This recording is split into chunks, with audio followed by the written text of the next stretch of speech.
you were given this talent so that you can serve the people, this world, for the better. Connect, do it, use it.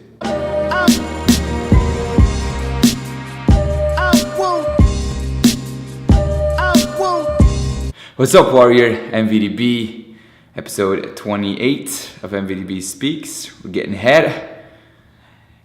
And you're probably wondering, what are these 4 steps to conquer anxiety? You know, I've written a book about that. If you want it, you can click it in the link below. Now, these 4 steps, you know, are what I've identified over the course of a year. Over the course of many years, and that I've applied, that I've failed at, that I've adapted, you know, working with mentors, studying books, going to seminars, applying with clients, and these are the results. Now, what are these 4 steps? The first step is always the most important thing. See, I've talked a lot about, you know, going internally, inside, right? Understanding your roots. Well, knowing yourself. What are your values? What are your strengths? What is your why? And if you can combine your values and your strengths, that's powerful. Why? Because your values are your priorities. They determine, you know, what you are going to choose above what? Your priorities, right? Now, if you can integrate your strengths in your values, because like what Gary Vaynerchuk says, Tai Lopez, many entrepreneurs, successful entrepreneurs, they say, bet on your strengths, right? Dale Carnegie says the same thing.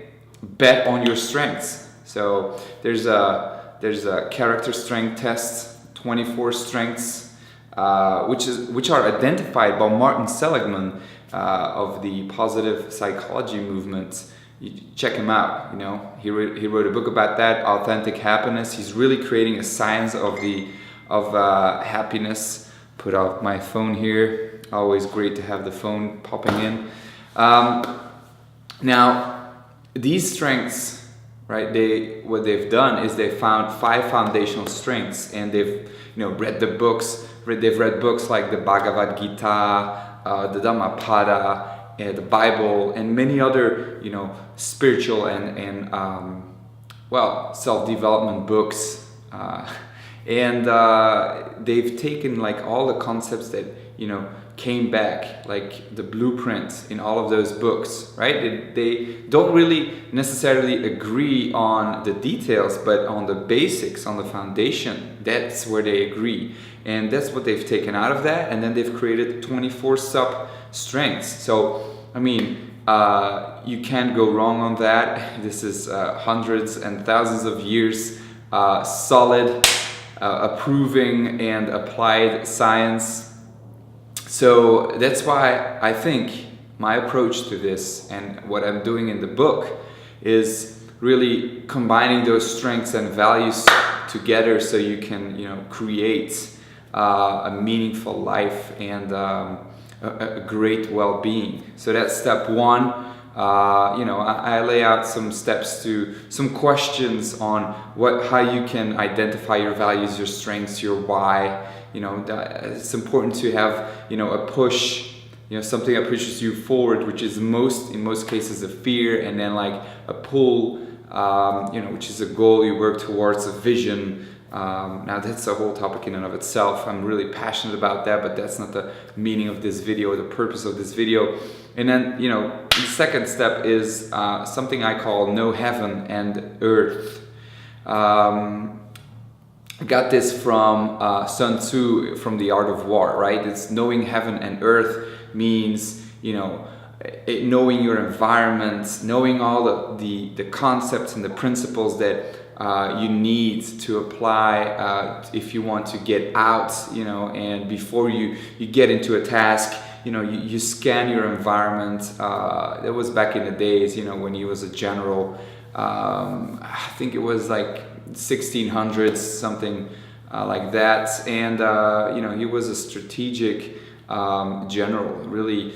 Many, like, for instance, in the Vietnam War, Vietnam, used his techniques to try to finish the Americans, and they almost succeeded, man. So I mean, this is a super powerful tactic. So knowing heaven and knowing earth is all about, scanning your environment, identifying what you need to know, what your obstacles can be. See, for instance, when you identified your goal, your dream, and you know why you do it, what value you can get out of it, and you expect it to happen. It's all about identifying, like, okay, what are the obstacles? See, because you gotta. This is all about the focusing on the positive things, and that's all great and all good. But if you don't identify what could go wrong, right, then what the hell? It's like Richard Branson says this, Gary Vaynerchuk, Tai Lopez. I mean, and it's so important. And these guys, they know what they're talking about. And I've found for myself insanely, how great that works. If you can identify some obstacles you're doing, for instance, some self-limiting beliefs inside of yourself, then you can identify that. You know now what to do. You identify the whole thing, and then you take steps. You strategize and you plan some things you can do. Mostly that's taking action, studying things, networking with people, to get that obstacle out of the way, right? And then it's all about burning your ships. That's step 3. And that's really all about taking action. And in the book, I give you an anxiety tool to really get in the moment, the exposure therapy. That's what it's called. You get into that task that you have to do, and it's really scary. That's really fearful. You stand in front of it and you say, whoa, man, I should go back. And I've got a tool for you right there, so that you can use right at the moment. Another tool, for instance, you can use is called it's in the book, The Tools. I can't remember the author at the moment, but he has shared such an amazing tool I'm using daily, constantly, every time.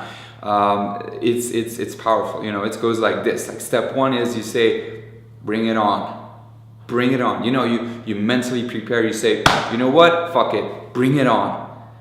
And then you say, after saying bring it on, you say, I love pain. Pain sets me free. Bring it on. I love pain. Pain sets me free. And then if you take action upon that, you are showing your brain, right? Like, whoa, this guy is taking action, in spite of fear. And how, Phil Stutz, I think he's called, how he says it is like, it's like a dark cloud. And if you then take action, that dark cloud spits you out every time you take action upon it. And then, it's like a mental prep exercise, bodily prep exercise. And you say, I love pain. Wow, your body says, okay, you love pain. Wow. So that's when, if you then take action, man, it's like the studies show that your neural pathways, you're ingraining that into your nervous system, in your neural pathways. You're creating neural pathways. And so you can change yourself. It's really powerful, really great. It's really. And then 4 is growing a 3,000-year-old tree. That's step 4. Now that is all about the process. And we today in this society, we're all about the quick fixes, right? But it's really all about doing daily work, creating routines, habits, and using your willpower wisely. Because see, willpower is a muscle, and if you don't understand how to use that muscle, then you're fucked, right? Because we operate on willpower. It's the most important thing that we use to get ahead in life, to get forward. So really, that's all those things like willpower, eat, move, and sleep is what determines your willpower. Your blood sugar levels. So I give steps and tips and ways how to handle that willpower and how you can use it wisely, as well as I explain many successful people like Mozart, for instance. He started playing piano at 6, 7 years old, and his fingers got deformed because of playing way too much. And people say he was a talent. Well, you know what? Maybe he had some talent. Well, he had a lot of talent, right, for the piano, but it's the hard work. Because how many people, seriously, think about it for now. How many people in your life do you know that they're talented in something, but that don't take it into action? They don't put it into action. I know so many people that I've seen in my high school that were super smart and that are not using that talent at the moment, that are stuck in the rat race. And I get it, right? It's comfort, but why? In a way, it's selfish, just as the way that, you know, if I would not create these videos, not go talk outside, not share my talent, being a part of being a warrior is sharing your talents. It's your duty. You know, the samurai, their duty was to protect the people. Why? Because they had many techniques to kill you instantly. And they had to use that wisely to protect the people, to protect their country, their landlord.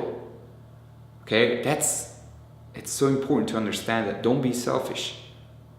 This is not about you. This is about you. You were given this talent so that you can serve the people, this world, for the better. Connect, do it, use it.